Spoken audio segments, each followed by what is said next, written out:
Bienvenidos, queridos curiosos. Como todos sabemos, la historia tiene una línea temporal que marca las etapas y las edades con fechas y acontecimientos. Se inicia hace 4 millones de años y se indica que el primer hombre de la Tierra apareció hace unos 2588 millones de años. Pero, ¿y si algunas dataciones arqueológicas no coincidieran con esta línea del tiempo? Como en todos mis vídeos, os expongo hechos acreditados para que cada uno después haga su propia reflexión. Empezaré por la Esfinge de Giza. Este colosal león, guardián de la meseta de Giza, está datado oficialmente en la cuarta dinastía, en el reinado de Kefrem, allá por el 2530 a.C. En los años 90, el Departamento de Geología de la Universidad de Boston hizo un estudio sobre esta escultura y, basándose en las marcas de subida y bajada del caudal del agua, dataron la Esfinge entre el 5000 y 7000 a.C. Esta fecha queda muy lejos de la oficial.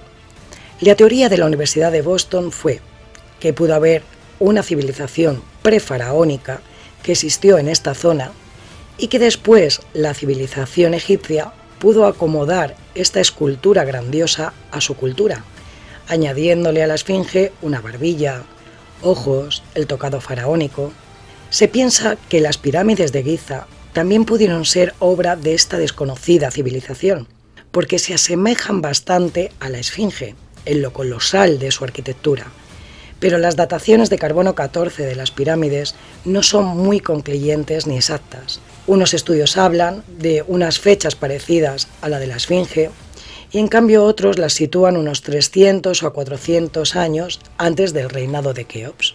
La pila de Bagdad, encontrada en dicha ciudad, al norte de Irak, está datada en el siglo II a.C. Antes de la guerra estaba expuesta en el museo de la ciudad. Era una vasija de arcilla, con una tapa de asfalto, que era atravesada por un tubo de cobre que tenía una varilla de hierro corroída por el ácido. El ingeniero de origen alemán Wilhelm König, en 1936, vio que esta vasija era una rudimentaria pila eléctrica. Al llegar a Estados Unidos, reprodujo en su laboratorio una réplica exacta de la vasija y, añadiéndole zumo de naranja o vinagre, consiguió una pequeña carga eléctrica de unos 0,5 voltios, lo suficiente para crear electrólisis, que es indispensable para la fusión de metales. Se cree que estas pilas se utilizaban para falsificar joyas en esta civilización antigua de Bagdad. Esto no resulta extraño, si no fuese porque la primera pila oficial de la historia es de 1800. La pila de Bagdad está considerada como uno de los muchos OPARTS. Estas siglas en inglés significan objetos fuera de su tiempo. En Egipto también hay objetos realizados con la fusión de oro y plata, que solo es posible con electrólisis. Estas piezas de hace unos 2000 a 3000 años están expuestas en el Museo del Cairo. Sin salir de Egipto, en el suelo del templo de Dendera hay surcos de 3 y 4 metros con salpicaduras. Esto es una prueba de que allí se fundió plomo y cobre. En el techo y las paredes hay relieves donde se representan a unos sacerdotes transportando una especie de arca. Se observa que cuando llevan el arca hacia arriba al techo, hay dibujado una serpiente, símbolo de la energía. Después se ve que al bajar este arca al templo, no aparece esta serpiente. Esto se ha interpretado como que, de algún modo que aún se desconoce, el arca era cargada con energía dentro del templo y que se subía al techo para realizar los trabajos de electrólisis. El templo de Dendera está datado en la época tolemaica y se cree que Keops pudo haberlo reformado. Esto es mínimo en el 2580 a.C. El descubrimiento de América por Cristóbal Colón en 1492. Varios historiadores creen que Alonso Sánchez de Huelva fue el primero en pisar el Nuevo Mundo. Alonso era un marino que tenía un pequeño navío. Transportaba mercancías desde la península ibérica a las Islas Canarias y a Madeira. En uno de estos viajes, debido a un temporal, acabó con su tripulación en una isla. Hoy en día se cree que fue Santo Domingo. Estuvieron allí varios días recogiendo víveres y Alonso escribió en su diario todo lo que vio en aquella misteriosa isla. El viaje de vuelta fue muy duro, ya que no sabían el camino.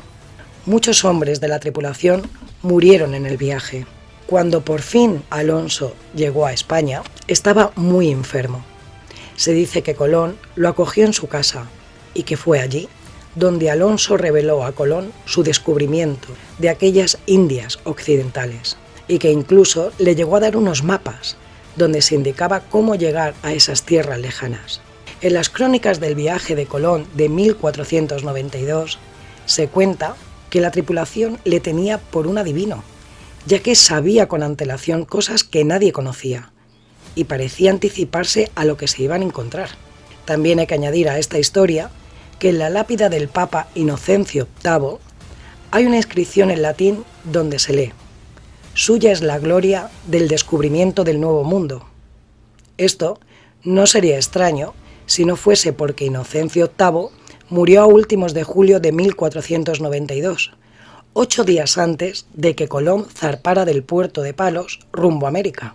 Colón embarcó sin saber que Inocencio VIII había muerto, pero aún así alguien decidió atribuir a este papa un mérito que, según la historia, no le corresponde.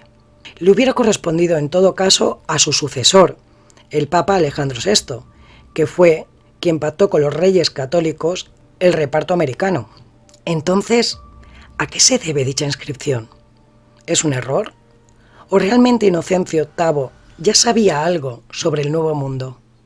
¿Conocía la existencia de tierra más allá de las columnas de Hércules?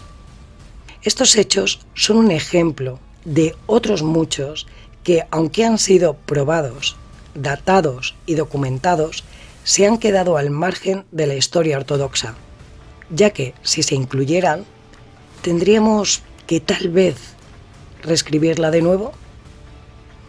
Si os ha gustado, no olvidéis dar a like y suscribiros para más curiosidades.